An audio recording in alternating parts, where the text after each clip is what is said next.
तो पाकिस्तान में लगातार इंतखाब को लेकर इस वक्त चर्चा चल रही है कि असेंबली जब डिसॉल्व होगी तो क्या अब इंतखाब कराए जाएंगे, क्या वो रास्ता हमवार होगा, समझने की कोशिश करते हैं। इस वक्त खास मेहमान जुड़ गए हमारे साथ, मेजर जनरल राजन कोचर साहब इस वक्त हमारे साथ जुड़ गए हैं, इंटरनेशनल अफेयर्स के एक्सपर्ट हैं। खैर मकदम अजीज सलाम पर बहुत शुक्रिया आपका हमारे साथ जुड़ने के लिए।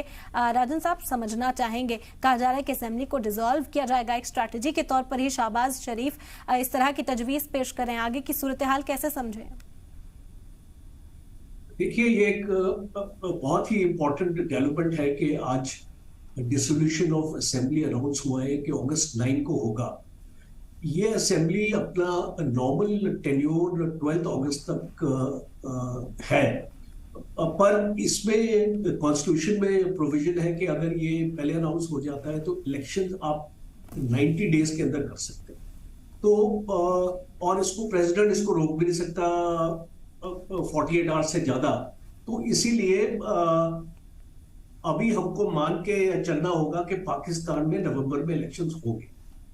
दूसरा पॉइंट, ये पाकिस्तान आर्मी का इसमें बहुत बड़ा इंपॉर्टेंट रोल है कि वो पाकिस्तान गवर्नमेंट को, स्पेशली प्राइम मिनिस्टर को प्रेशराइज किया है कि आप टाइम पे इलेक्शंस कराइए और इसमें डिले नहीं होना चाहिए। तो इसलिए मैं ये मानता हूं कि इसमें पाकिस्तान आर्मी का एक बहुत बड़ा रोल है ये अनाउंसमेंट के ऊपर। तीसरा, जो पाकिस्तान की जो पॉलिटिकल और सिक्योरिटी सिचुएशन है, ये पाकिस्तान के लिए बहुत बड़ा चैलेंज होगा इस इलेक्शंस को कंडक्ट करने के लिए।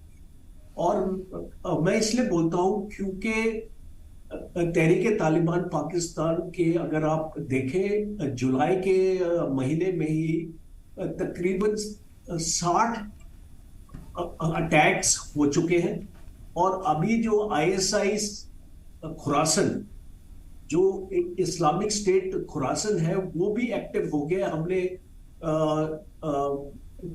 खैबर पख्तूनख्वा में जिस एरिया में ब्लास्ट हुआ था, वो हमने देखा कि काफी लोग उसमें हलाक हुए थे। तो अभी ये एक चैलेंज रहेगा पाकिस्तान को कि ये जितनी भी पॉलिटिकल एक्टिविटीज होंगी, अभी पॉलिटिकल रैलीज होंगी, पंजाब में होंगी, कराची में होंगी, सिंध एरिया और आपका खैबर पख्तूनख्वा में और बाकी एरियाज में भी। तो ये जो सिक्योरिटी एलिमेंट है, इसके ऊपर आर्मी के ऊपर काफी प्रेशर आने वाला है। बिकॉज मुझे ऐसे लगता नहीं है कि पाकिस्तान की जो पुलिस है और जो उसकी पैरामिलिट्री फोर्सेस है, वो अकेले में इस इलेक्शंस को कंडक्ट कर पाएगी। तो हम ये इस इलेक्शंस में देखेंगे कि पाकिस्तान की आर्मी की इन्वॉल्वमेंट बहुत बढ़ेगी। और एक लास्ट इंपॉर्टेंट पॉइंट ये है मेरी तरफ से कि क्या पॉसिबिलिटी है कि ये फ्री और फेयर इलेक्शंस हो।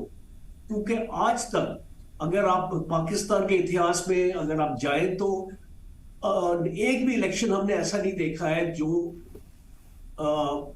फ्री और फेयर हुआ है। हर एक इलेक्शन रिग्ड हुए हैं। कोई भी पार्टी अगर इलेक्शन में अगर उसको पाकिस्तान की फौज अगर उसको लाना चाहती है तो उसने वो हासिल किया। तो इस बार एक पूरा जो हमारा जो सब कॉन्टिनेंट और जो हमारा वर्ल्ड भी वॉच कर रहा है कि ये इलेक्शन कमीशन जो है पाकिस्तान का, ये किस तरीके से इस इलेक्शन को कंडक्ट करेगा और क्या हम मानेंगे कि ये इलेक्शन एब्सोल्युटली फेयर हुए। ठीक है। राणा अली जोहेब साहब भी इस वक्त सीनियर जर्नलिस्ट पाकिस्तान से हमारे साथ जुड़ गए हैं। खैर मकदम अजीज सलाम को वक्त देने के लिए सबसे पहले तो बहुत शुक्रिया। राणा अली साहब, आपसे समझना चाहेंगे, असेंबली डिसॉल्व करने की बात कही गई कि 9 तारीख को असेंबली डिसॉल्व की जाएगी ताकि ज्यादा वक्त मिल जाए। अब सवाल ये उठ रहा है कि किस तरह से इंतखाब की राह हमवार हो रही है, फेयर इलेक्शंस पर भी कई तरह के सवाल हैं, कैसी सूरत हाल बनती दिख रही है? मिस्टर, सबसे पहले तो आपका बहुत शुक्रिया। दूसरी बात, मैं आपसे ये गुजारिश कर दूं कि 9 अगस्त को जो वज़ीर-ए-आज़म इस वक्त शहबाज शरीफ साहब हैं, उनकी तरफ से ये कहा गया है कि हम 9 अगस्त को समरी जो है, मतलब असम्बली डिसॉल्व करने का जो ऑर्डर है वो साइन करके तो प्रेसिडेंट ऑफ पाकिस्तान को भेज देंगे। तो जो सदर पाकिस्तान है वो उसको साइन करेंगे। जो ये इस वक्त जो गवर्नमेंट यहाँ पे मौजूद है पाकिस्तान में, उनकी जो आईनी मुद्दत है वो 12 अगस्त तक की है। I mean कि 12 अगस्त रात 12 बजे तक उनके पास टाइम है। अब हमारे यहाँ होता ये है कि जब वजीर आजम की तरफ से कोई समरी या कोई ऑर्डर जो है वो पास करके साइन करके सदर को भिजवाया जाता है, तो अगर सदर पाकिस्तान जो है वो विद इन 48 आवर्स उसको साइन नहीं भी करता, अपने पास सेव ही रखते हैं या उसको उस पर कुछ असर नहीं होते हैं, तो वो ऑटोमेटिकली लॉ बन जाता है या ऑटोमेटिकली वो खत्म हो जाता है। तो अगर देखा जाए तो 9 को ही अगर सदर साहब साइन करते हैं तो ये असम्बली 9 को ही डिसॉल्व होगी, और अगर सदर साहब साइन नहीं करते हैं तो 10 तारीख को रात 12 बजे के बाद असम्बली ऑटोमेटिकली डिसॉल्व हो जाएगी, कानूनी तौर पर उसकी कोई हैसियत नहीं रह जाएगी।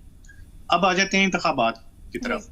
देखिए, इसमें एक नया जो इशू है पाकिस्तान में वो ये उठ रहा है, वो है सेंसस को लेके, आई मीन मर्दमशुमारी को लेके।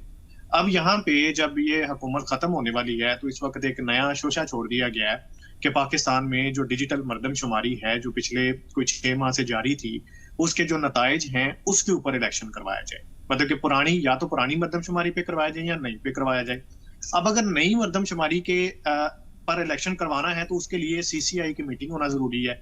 अब जो मुश्तरका मफादात काउंसिल की मीटिंग है वो कल होगी 5 अगस्त को, जो ये फैसला करेगी कि इंतखाबात जो हैं, नए इंतखाबात हैं, ये नए सेंसस पे होंगे या पुराने पे होंगे। अब यहाँ पे इशू ये है कि अगर वो कमेटी ये फैसला करती है कि नई मर्दमशुमारी पर हमें इलेक्शन करवाने हैं तो फिर ये 2024 के मिड में जाके इलेक्शन होंगे। उसकी रीजन ये है कि जब नई सेंसस पर इलेक्शन होंगे तो इलेक्शन कमीशन ऑफ पाकिस्तान जो है नई मर्दमशुमारी के मुताबिक जो नए हलके हैं वो बनाएंगे।